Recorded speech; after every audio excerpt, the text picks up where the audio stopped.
All right, everyone, thanks for joining us today. Again, my name is Trina Reagan. I'm the Director of Program Services and Advocacy with the March of Dimes here in Missouri. And I will be taking you through today's webinar on perinatal regionalization. We also have Reggie Rideout with us today from Simply Strategy. So she is manning the technical side of things. If you have any questions or any technical difficulties, please just go ahead and type those into the question or chat box, and Reggie can help you with any of those. I'm going to go ahead and get started though, so thank you all for joining us today for this webinar. This is the third time we're offering this webinar to just provide you with an overview of the concept of perinatal regionalization, what it has looked like, the history of it, both in the U.S. and here in Missouri, as well as an opportunity to answer any questions you may have about the concept or about the legislation that is currently active here in Missouri. So we're going to go ahead and get started.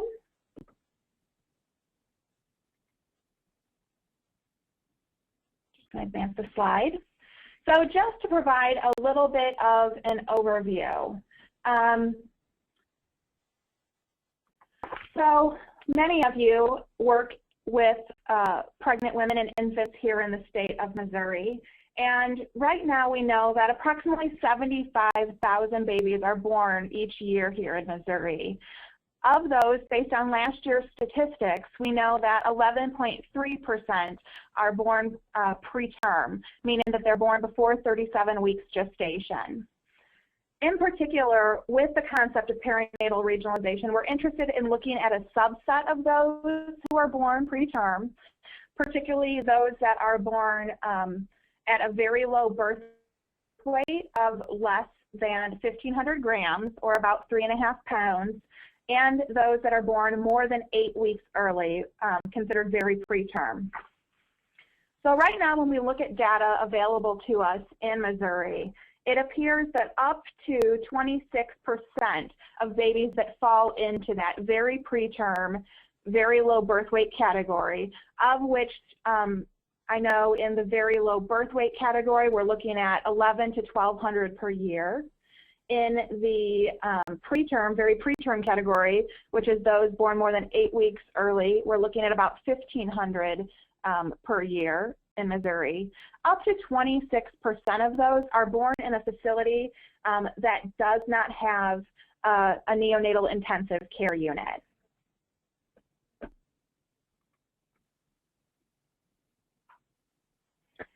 So in terms of why that is an important factor that we're looking at here, so there's approximately 40 years of data looking at regionalization here in the United States. This is a concept that originated in the late 1960s. The first time we really see it talked about is in a 1976 document called Toward Improving the Outcomes of Pregnancy. It was a March of Dimes document. Their perinatal advisory council at the time produced, and regionalization was one of the initiatives suggested in this document. So beginning in the late 60s through present day, states have been regionalizing their perinatal care for women and infants. We have 40 years of data then to look at. More than 40 articles have been published. There was a great meta-analysis that came out in 2010 looking at much of that data.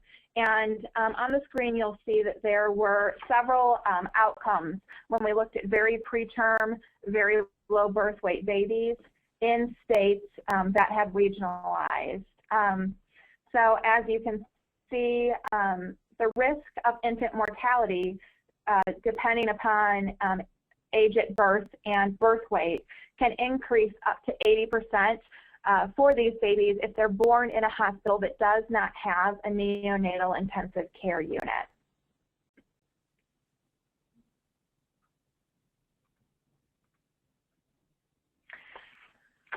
So how did we get to this point today in that Missouri right now in 2015 has legislation that would help create a regionalized system of perinatal care in Missouri? So it started back in 2011 when there was a statute that was passed in the Missouri legislature that established something called the Missouri Task Force on Prematurity and Infant Mortality. This was a governor-appointed task force of 18 members, 6 of which were legislators from the House of Representatives and the Senate, and then the rest represented different interest groups in the state, such as the American Academy of Pediatrics, nurse practitioners, and other different healthcare and community service providers working with pregnant women and infants. The purpose of this task force was that they had 2 years to come up with and present to the governor and the General Assembly evidence-based, cost-effective initiatives, programs, policies, practices that could help to address premature birth and infant mortality here in the state of Missouri. So this task force met regularly to look at research, current initiatives, and they met throughout, beginning in November 2011, and this task force, through the statute, was set to sunset on December 31st of 2013. So they had approximately 2 years to examine the available data and come up with their list of final recommendations. So 7 key recommendations were created. They were submitted to the governor and the General Assembly early January 2014. And of the 7 recommendations, one of them was that we regionalize perinatal care here in Missouri. As I said, that came out in early January, the report did, and in February of 2014, Representative Kurt Barr from St. Charles County, who had been a member of the original Task Force on Prematurity and Infant Mortality, he filed a House bill, it was House Bill 1898, to create a regionalized system of care. It just so happens in 2014 that bill failed to make it out of the House during the session. However, it did serve to start the dialogue around regionalization and how that might work here in Missouri. So one of the 7 recommendations was, since that task force essentially dissolved as of December 31st, 2013, that a new body be created that would be responsible for shepherding these 7 recommendations forward in the state of Missouri.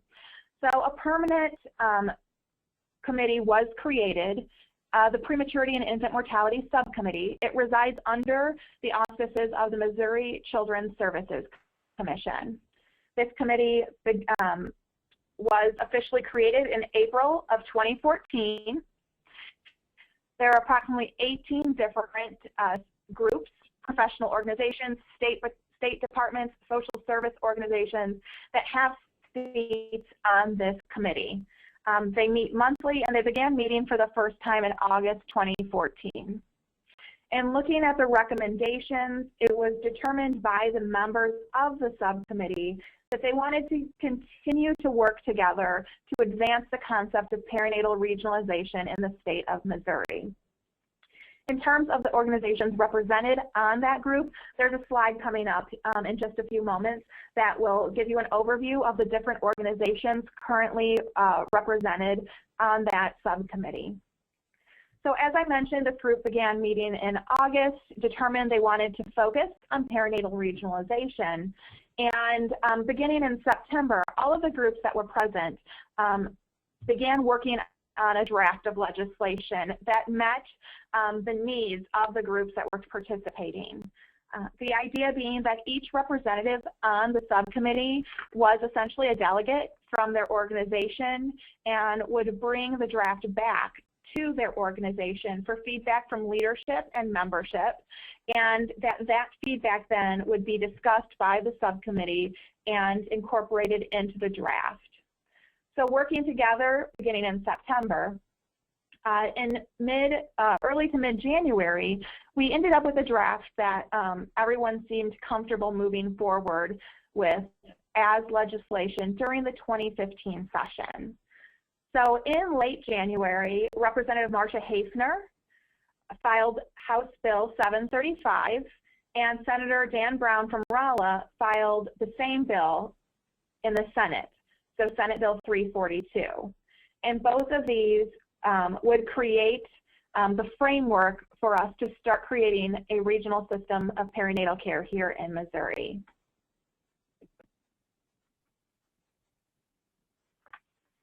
So in terms of what regionalization is, when we look at the definition of regionalization, it's a formal system that looks at each individual hospital facility's ability to provide care to both pregnant women and infants. It's based on providing a clear network or pathways to risk-appropriate care. This is particularly important, as you know, for women who are experiencing high-risk pregnancies, as well as infants that we anticipate may have a need for specialized care at birth, whether it's because they're born too early, at a low birth weight, or critically ill for some other reason. It was important as we set out on creating legislation for Missouri that we create a system that did not mandate how referrals are made, but instead took into consideration existing appropriate referral patterns, as well as the existing hospital systems within the state of Missouri and insurance networks, and of course patient preference as well. So this system isn't meant to mandate referrals being made, nor does it outline penalties if a physician or a facility choose to not make a referral. However, we're all here with the same common goal of reducing mortality and morbidity for women and infants. And ultimately, that is the goal of a regional system. And just as we go through these today, we're going to open up the phone at the end of the call for any questions or comments you may have after I go through the slides for today. If you want to type your question into the question box as I'm speaking, we will also check that at the end of the call as well and start with those questions. So feel free to be typing in questions, and we'll get to them as soon as I go over our slide deck for today. And you'll all be receiving this slide deck after the call by email. So as I mentioned, really what this bill does is it creates a framework for us for implementation. So it allows us to move forward with creating a system of regional care. So for those of you who may have looked at the bill, or if you haven't had a chance, it really does two things. It, number one, moves us from self-designating our level of care in the state of Missouri to a formal designation process. So what that means is ultimately when the system is put into place, hospitals will go through a review process and be reviewed against the AAP levels of neonatal care, as well as the new ACOG and MFM levels for maternal care that were just for the first time introduced in February of 2015. If you don't have access to those two documents, we're happy to provide them for you. The levels of neonatal care, I know there was a version created in 2008, and then a revised levels was created or put out in September of 2012. And then we have the first levels of maternal care coming out earlier this year. So we move from self-designation, which right now any hospital can self-designate themselves as providing any level of care.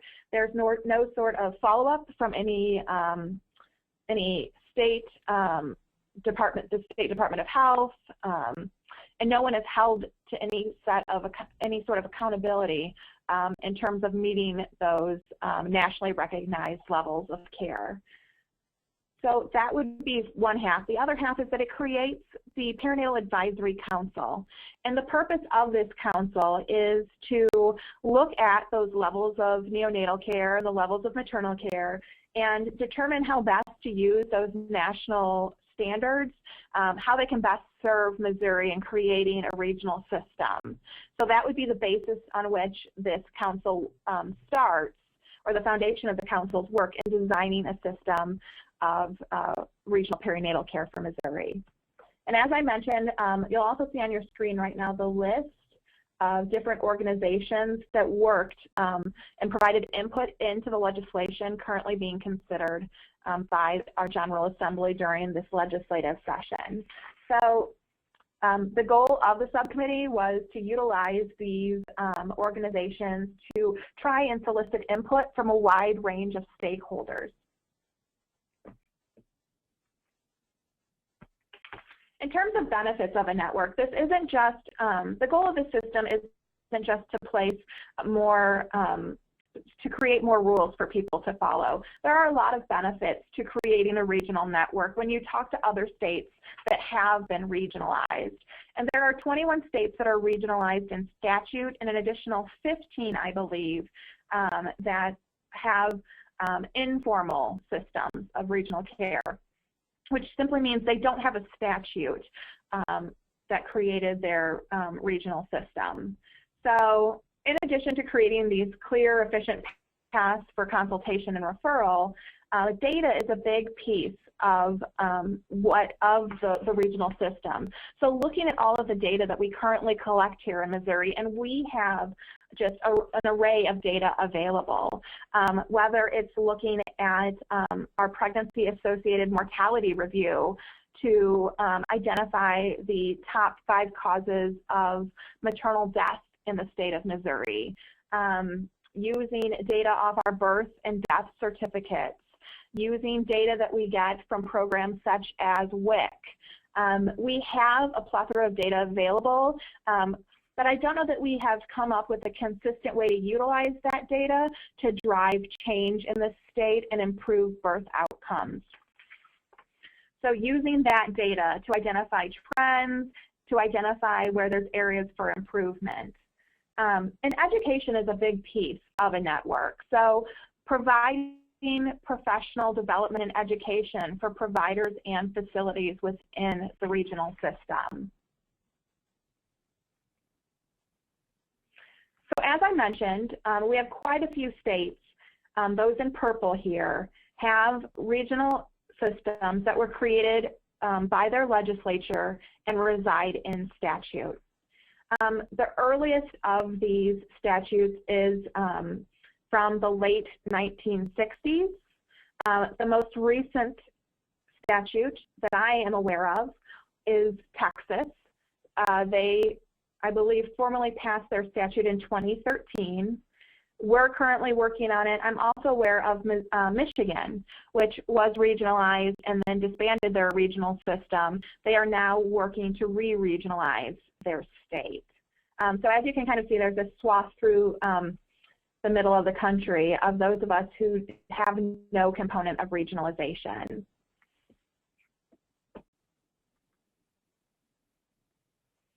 So I mentioned earlier the levels of neonatal care, which were created by the American Academy of Pediatrics and revised then in September of 2013. I believe the former levels were a 3-tiered system, levels 1, 2, and 3, with different breakouts then within those levels. And they moved to a 4-level system late 2012. And these are sort of backwards from other levels. So if you're familiar with EMS or stroke levels, level 1 is the highest you can go, and it is flipped for levels of neonatal and levels of maternal care. So 1 is your basic foundation level of providing care to healthy women and healthy newborns born no more than 5 weeks early. Level 2 is what we often refer to as a special care nursery.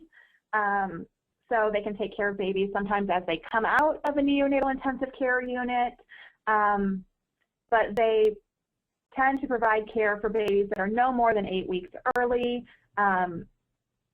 and before they would transfer those babies to a level 3 or a level 4 neonatal intensive care unit. Level 4 centers are fairly rare. They typically have a wide range of subspecialists and take care of the most critical conditions. Often that would include things like complex surgical conditions or heart conditions that need to be repaired. And just an interesting side note is that Wyoming is the only state in the U.S. that does not have a level 3 or level 4 neonatal intensive care unit. I recently learned that. So every other state has at least one. So just giving you the chance to see these kind of, right, did I skip one? There we go. Being able to look at these more closely instead of that tiny, tiny font. So this is level 1. So we have 72 birthing hospitals in Missouri. And this is the minimum level of standards that every hospital that delivers babies needs to be able to provide. So comprehensive care to newborns that are born no earlier than 35 weeks gestation. They need to be able to assist a baby struggling to breathe and stabilize infants prior to transfer to a higher level of care. So all facilities need to be able to meet at least this level 1 standard. We then move into level 2, which is the special care nursery, which I talked about. This is babies that are no more than 8 weeks early, and it seems that one of the largest differentiations here is that mechanical ventilation is provided for less than 24 hours at a special care nursery. If it's needed for longer than that, then a baby needs to go to a NICU. And then we have level 3. So this is where we take care of our very sick, very premature babies. And we have that level 4 that has can take care of the most complex and most critically ill. So what we know, though, from looking at the data is this talks about facilitating transport, providing outreach.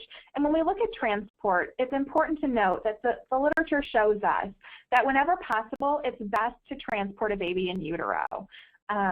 It's best to transport mom to the facility where baby can receive risk-appropriate care.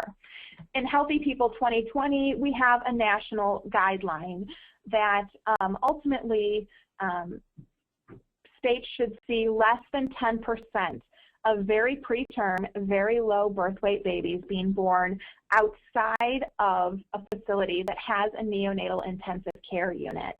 And right now, data for Missouri shows that up to 26% of our very low birth weight, very preterm babies are being born at a facility that does not have a NICU and transported after birth.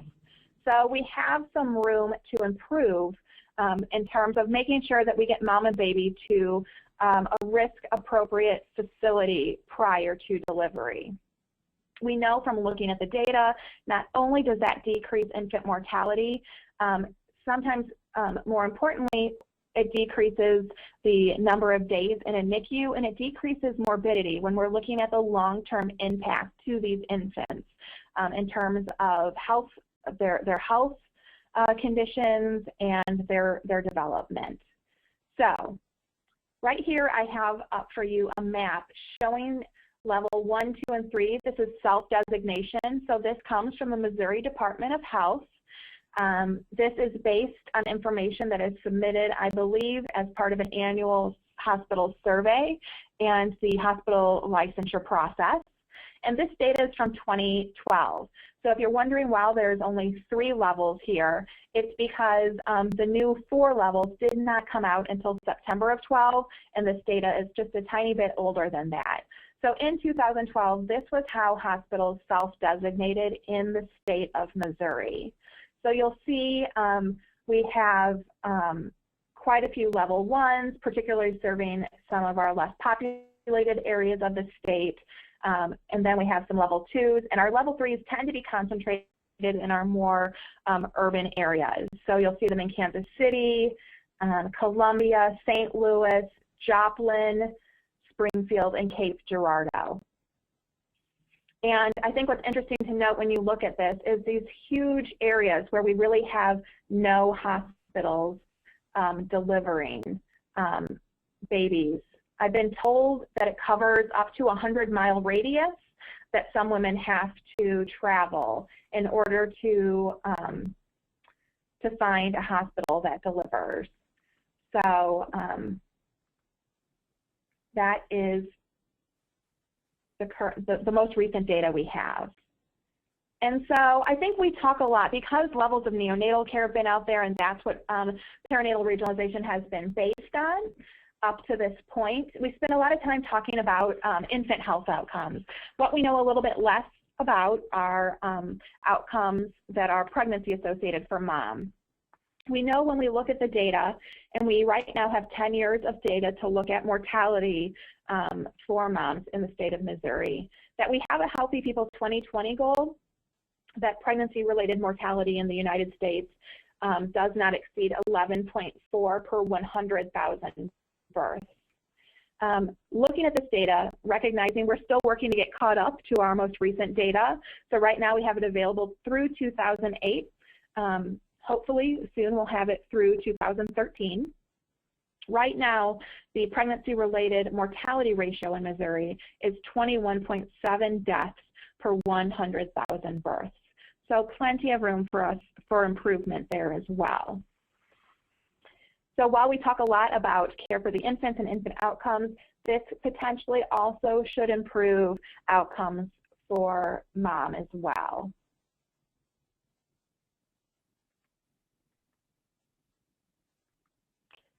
Oops, sorry about that. So what can you do to support a system of regionalization? For those of you who are interested in working with us to support a regional system, there are several things you can do. What we've been spending a lot of time doing is trying to get out and educate facilities. Reggie and I have been traveling to conferences, meetings, individual hospital facilities to speak to staff about what a regional system could do here in Missouri. We've been providing information as well as gathering feedback. I know the bill really just gives us some guidelines to work from, and I know the uncertainty can be scary when we don't know exactly what this is going to look like moving forward. However, there are opportunities for you to provide feedback, voice your concerns, what you'd like to see included in the system. So we are more than happy to come to you to have a discussion about regionalization. So please let us know if there's any education or outreach opportunities for us. In addition, we will continue to have this conversation as session ends. For those of you who don't follow the legislative session very closely, this is the final week of session for 2015. So we have through this Friday for this legislation to pass. Otherwise, we'll be working on it again next year. And as someone who's worked on it now for almost 2 years, of course, my hope is that it passes this week. We last week passed through the House. These bill numbers, I apologize, I didn't update them before today's webinar. Last week, perinatal regionalization, so House Bill 735 was amended in the House to another bill. It was amended to Senate Bill 230, and it passed through the House with a vote of 153 yeses to 3 noes. So the House has already passed perinatal regionalization. Now it is up to the Senate to pass Senate Bill 230, including the amendment of regionalization. So we have through 6 p.m. this coming Friday to do so. We're hoping that happens. what we're waiting for right now is evidently at this moment they are filibustering a right-to-work bill. So all legislation besides this one particular labor bill has been set aside for this debate. Hopefully we'll move past this so that other important legislation can get passed this session. If you're interested in being involved with us from an advocacy standpoint, please reach out to me after this webinar, and I'd be happy to talk to you about how you can help us with outreach and advocacy. But even after this bill passes, there is still so much work to be done, and there'll be plenty of opportunities for additional dialogue on how a system of regionalization can best work to serve moms and babies in Missouri. So on your screen right now, you should see we have a website, and you can sign up for updates. We try and send, we've promised not to fill your inbox with useless emails. We send updates whenever something substantial happens, such as the House bill passing out last week. So please visit mocaresforbabies.com if you're interested in signing up for updates as this initiative moves forward. You're also always welcome to contact either myself or Reggie if you have any questions or feedback that you'd like to share with us. So that is the extent of the slide deck for today. I am going to, at this time, I don't see any questions. Reggie, I'm unmuting your line. Did we have any questions submitted? No, we have not had any come through on this. All right, so I'm going to go through and unmute everyone's lines, and then we'll take questions if anyone has any questions or comments they'd like to make. So those lines are unmuting. If you have a question, please stay on the line, and we're happy to answer it for you. Otherwise, you are welcome to sign off at any time, and we will be sending these slides out by email to those of you who participated today. Ooh. That is a horrible noise.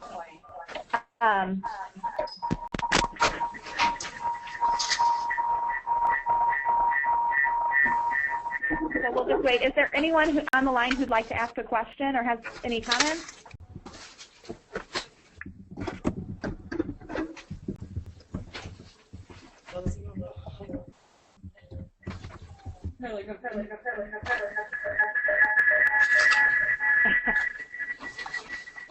Sorry, if you're listening through your, both on the phone and through your speakers, I think we're getting some feedback.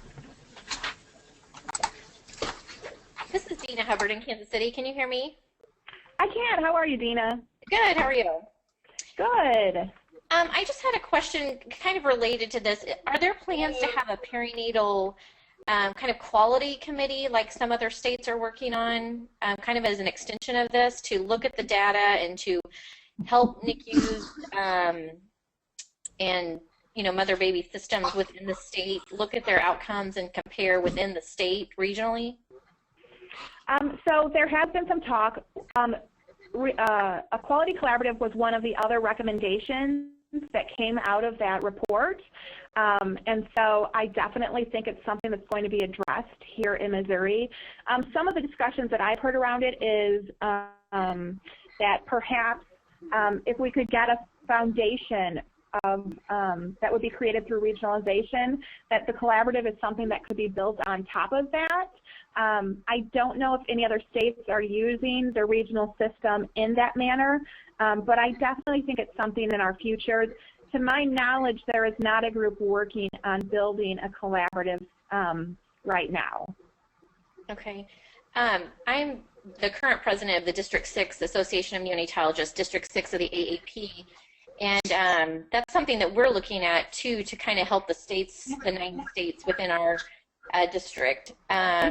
And so we are actually looking at trying to create a format to get different perinatal collaboratives from different states, since everybody's kind of in a different stage of that process. So I'll send you more information on that, but that's certainly something I think could be helpful for this, to make it more local, what works for us. Certainly what works for Massachusetts or Texas might not be the same thing that works for us. So I see that as a way to help us kind of self-govern and have everybody at the table. Whoa. Yes, definitely. Hello? If you guys are listening, try and turn down the speakers on your computer. So yes, I'd love to talk to you more about that, Dina. Okay, great. Thank you, Trina. Thanks for joining us today.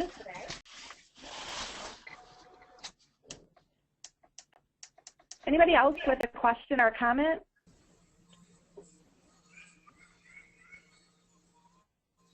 No. All right. Well, I want to thank everyone for joining us today. This should be available as a recording, and we'll post it to the Mo Cares for Babies website.